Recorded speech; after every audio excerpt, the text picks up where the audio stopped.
Money Magic: Easy and Surprising Ways to Not Be Broke by Duncan MacLeod. Foreword by Becca Anderson. Narrated by Ted Swartz with foreword read by Andy Arndt. Foreword. Becca Anderson, best-selling author of Badass Affirmations. My first money miracle lesson from Duncan was when we met in the Lower Haight and were both making a rather meager living as new entries into the working world. Shout out to the late, great Louise Hay, who helped inspire the Money Miracle Muse. Duncan gifted me his well-worn cassette tape of her speaking about how to develop a mindset of abundance. I admittedly brought a bit of scarcity mindset to California with me from West Virginia and was eager to learn new ways. I loved Louise Hay's insights, which were wholly new to me. Duncan patiently explained to me his takeaways from Hay's wisdom and how it had worked for him, changing his life for the better. When paying bills, instead of resenting the utility that had generously supplied water and electricity, you should write the check, seal the envelope, and say aloud, "Thank you, Pacific Gas and Electric, for supplying me with power for my home and trusting me to pay you. Blessings to you, PG&E." We even began a ritual of paying bills together and then walking to the mailbox, where we would pronounce our gratitude to all the recipients of our money. We even added the finishing touch of kissing the stamped envelopes and saying thank you before dropping them in for mailing. We got some looks of surprise at our mailbox rituals, but we believed wholeheartedly in Louise Hay, and doing that had been working for Duncan. Soon it began to work for me, and I fully embraced the mindset. Most surprising of all, I stopped being filled with dread and worry when bills came in and started paying them the same day whenever possible.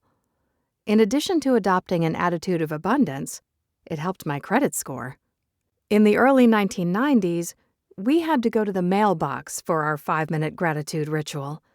Nowadays, with all the instantaneous ways of sending money and electronic payments, it might be closer to a 5-second ritual. However, before you hit send, get into your manifestor's mindset and express thanks before you click or tap. This attitude of abundance that stems from the mindset is like a muscle. The more you use it, the stronger it will be, and you will see many manifestations. All these years later, Duncan is my accountant and has abetted many other money miracles that enabled me to buy a house in Northern California, and I have had robust book sales of over 1 million copies, which is truly miraculous. I give Duncan MacLeod's book my highest recommendation. It reads like your kind and wise friend offering you helpful tips and a lot of common sense. With Duncan's guidance, you, too, can have an abundant life.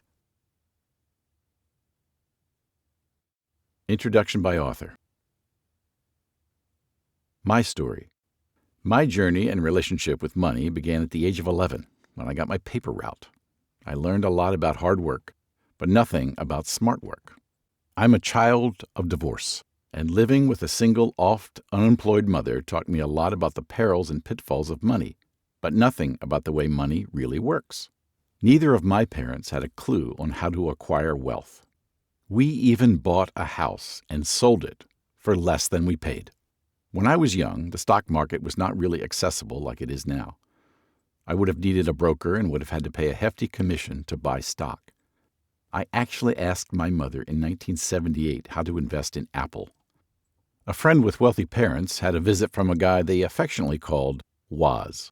He left a computer overnight. It was a wooden box with a partially eaten apple emblazoned on the wood. It came with a tape recorder and a box of cassettes full of programs. My friend and I hacked it. We were told not to touch it, but come on. We played a Star Wars-themed game all night.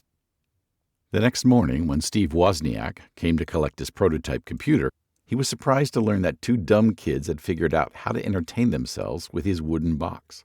He told me to buy some shares, but I didn't know how, and my paper route only earned me $10 a month. My mother barely had 2 quarters to rub together. My friend's dad offered to loan me the money for 5 shares if I asked my mother. She came back with a resounding no effin' way. And so I missed out on the opportunity of a lifetime. I was curious about the finances pages in the newspaper. Every afternoon, the evening paper listed rows and rows of letters and fractional numbers. It looked quite odd. A stock might be listed as BOA 10 3/16. I asked my mother what the letters and numbers meant. She said, "I have no idea." And that was that for the next 25 years.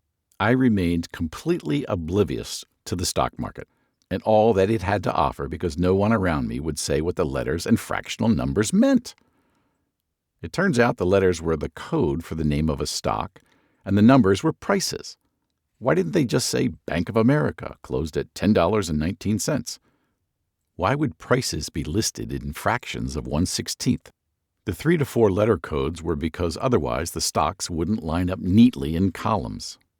As for the wacky price, it goes back to the Spanish gold currency, doubloons, in the days when coins were literally broken into pieces of 8.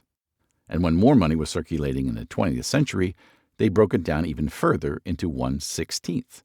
I think the very wealthy wanted things to stay that way, keeping the riffraff, us, from trying to trade on the market. At least it felt that way once I finally learned how it all worked. Nowadays, anyone with an internet connection can go online and find out in less than a second how much a given stock is selling for. You can find it out as many times as you can click refresh on your browser. And you can buy, sell, and trade stocks if you have an online brokerage account. The democratization of the stock market is one of the best innovations of the internet age.